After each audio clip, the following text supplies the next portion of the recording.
À l'aéroport international d'Anvers, une équipe de voleurs connus sous le nom des Panthers planifie de voler des diamants rouges dans un hangar. En se faisant passer pour une hôtesse de l'air, Giovanna obtient une chambre privée et installe des gadgets pour faire de la surveillance. Le reste de l'équipe se cache dans 2 voitures à l'intérieur d'un conteneur et roule jusqu'au hangar, déguisés en agents du SWAT.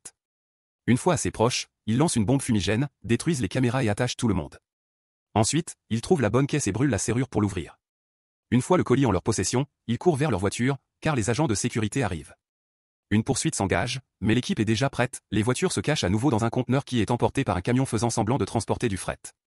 Pendant ce temps, à Los Angeles, le shérif Nick se débarrasse de son alliance et casse des objets dans une salle de bain après avoir tout perdu lors des négociations de divorce.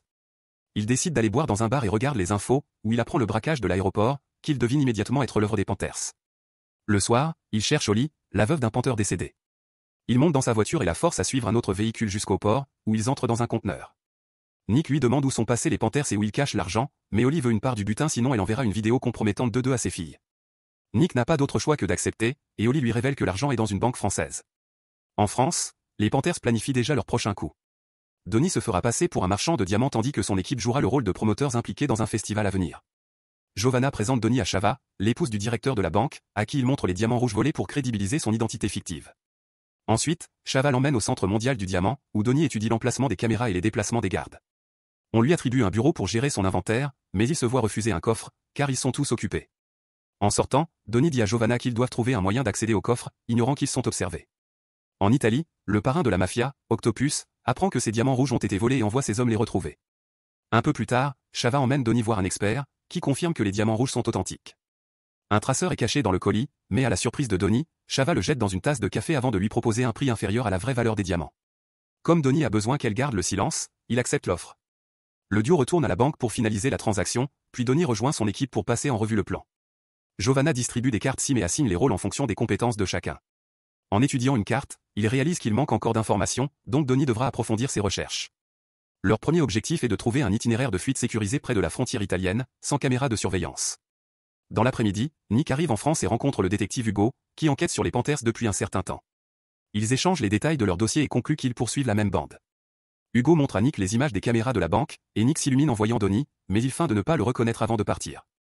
Ce soir-là, les Panthers vont dans un bar où Giovanna séduit un agent de sécurité de la banque pendant qu'elle installe une application sur son téléphone, permettant à l'équipe d'accéder à son appareil. En rentrant chez lui, Donnie trouve Nick en train de manger à sa table. Il s'assoit avec lui en sortant son arme, mais Nick renverse la table pour le distraire et le désarme immédiatement avant d'annoncer qu'il est ruiné. Il se dit fatigué d'être policier, car il travaille dur sans jamais être récompensé. Maintenant, il veut aider les Panthers à braquer la banque.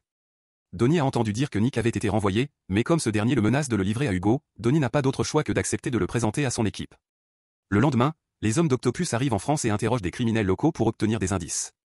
Ils trouvent une vidéo de Donnie et découvrent qu'il est la dernière personne détectée par le traceur des diamants. Pendant ce temps, Donnie présente Nick à Giovanna, tandis que le reste de l'équipe les observe à distance. Après la rencontre, les autres Panthers disent à Giovanna qu'ils se méfient de Nick, car il était policier, mais elle insiste sur le fait qu'il ait la clé pour accéder au coffre. Plus tard, Donnie convainc Shava de lui louer un espace dans un coffre, prétextant qu'il va bientôt recevoir un nouvel inventaire. Ce soir-là, Nick rencontre toute l'équipe dans un bar et doit consommer des substances illégales pour prouver qu'il est passé du côté criminel. Ensuite, il danse avec Giovanna d'une manière si suggestive que cela rend Marco jaloux, car ils étaient en couple auparavant.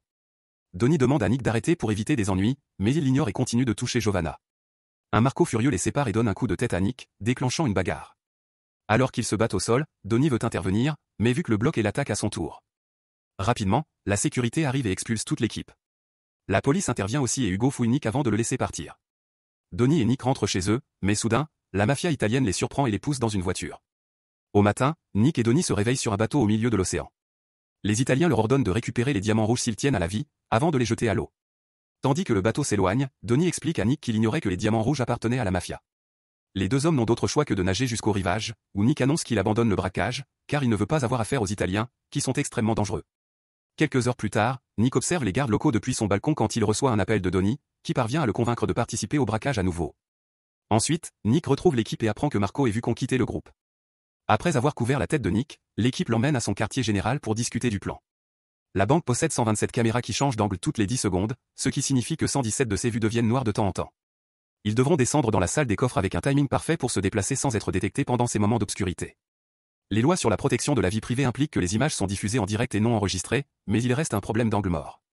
Il y a une zone accessible uniquement à certaines personnes, donc Nick devra se faire passer pour un agent de sécurité indépendant. Dans l'après-midi, Donnie présente Nick au directeur de la banque, qui a reçu un email contenant le CV de Nick en tant qu'ancien policier. Nick est désormais autorisé à être le garde du corps de Donnie à l'intérieur de la banque. Ensuite, il rencontre Shava, qui fixe un rendez-vous avec Nick pour qu'il puisse déposer l'inventaire de Donnie. De retour au quartier général de l'équipe, il travaille sur les dispositifs nécessaires au braquage, comme un réflecteur pour tromper les caméras. Giovanna donne à Nick une veste spéciale capable d'enregistrer dans toutes les directions, et Nick tente de flirter avec elle à nouveau, mais elle le repousse. Ensuite, Donnie et Nick se rendent à la banque pour déposer l'inventaire. Shava guide Nick jusqu'à la salle des coffres, et son costume enregistre tous les détails des mesures de sécurité de la banque, comme l'emplacement des caméras et le métal utilisé pour les portes. En rangeant l'inventaire dans le coffre, Nick apprend l'emplacement des diamants rouges, qu'il communique plus tard à Donnie. Pendant ce temps, Marco et Vuk s'associent à un gang connu sous le nom des Tigres pour se venger des Panthers. Au quartier général, les Panthers impriment en 3 dimensions un masque et modifient une voiture pendant que Nick apprend comment tromper une serrure numérique avec un simple spray. Il retourne à la banque en prétendant que Donnie a besoin de quelque chose de son coffre et utilise le spray dans sa bouche pour faire croire qu'il s'agit d'un médicament. Une fois les autres personnes distraites, il applique le spray sur le capteur du coffre. Ce soir-là, toute la ville regarde un match de football important, y compris les gardes de la banque. Les Panthers se préparent pour le braquage tandis que les Tigres rassemblent leurs armes et leurs hommes. Giovanna se cache dans un bâtiment près de la banque pour surveiller les caméras et les systèmes de sécurité. Les gars vont sur le parking de l'immeuble voisin et Donnie porte un masque qui ressemble au visage du directeur pour passer inaperçu devant la caméra de la réception. Les phares de la voiture éblouissent la caméra, permettant à l'équipe de sortir discrètement et d'atteindre l'escalier sans être vu. Lorsqu'il trouve une porte, il brise la serrure avec une petite perceuse et se précipite sur le toit. À l'aide d'une barre métallique, il traverse l'écart entre les bâtiments et atteignent le toit de la banque. Pendant que Giovanna les informe sur les boucles des caméras, les hommes forcent une autre serrure et attendent le bon moment pour descendre. À chaque fois qu'une caméra est sur le point de changer d'angle, Giovanna leur dit d'arrêter et d'attendre que la boucle passe. Finalement, ils atteignent un ascenseur et forcent la porte avant de descendre prudemment. Ils n'ont que quelques secondes, mais heureusement, ils bougent assez vite pour refermer l'ascenseur avant que la caméra ne les détecte. Ensuite, ils se mettent en ligne derrière le réflecteur pour traverser le couloir et atteignent enfin la salle des coffres. Ils ouvrent simplement la serrure de la grille, mais pour le coffre principal, ils utilisent des dispositifs avancés qui leur permettent de l'ouvrir sans faire de bruit.